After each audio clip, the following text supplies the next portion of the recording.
নমস্কার, আপনারা দেখছেন কলকাতা টিভি ডিজিটাল। আপনাদের সঙ্গে রয়েছি আমি জুহিতা। বর্তমানে এসআইআর এর আবহে সবাই কিন্তু চাইছে নিজের নথি যাচাই করে নিতে। ভোটার কার্ড, আধার কার্ড এবং জন্ম সার্টিফিকেট সবকিছু ঠিকঠাক আছে তো?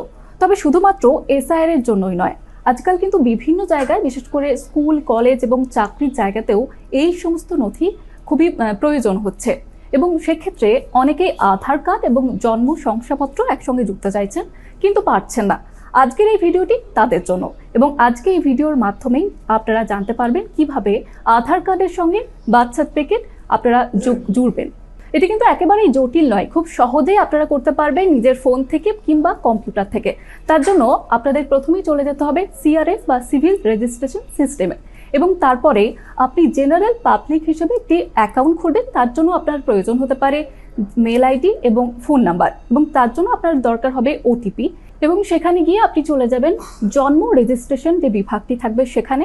তারপরে আপনার কাছে অনেকগুলি অপশন থাকবে, আপনি ক্লিক করবেন আধার কার্ড সংক্রান্ত যে বিভাগটি থাকবে সেখানে, এবং সেখানে আপনার প্রয়োজন হবে জন্ম শংসাপত্রের যে রেজিস্ট্রেশন নাম্বারটি থাকবে, যেটা আপনি অলরেডি পেয়ে গিয়েছেন জন্ম শংসাপত্রেই সেটা থাকবে।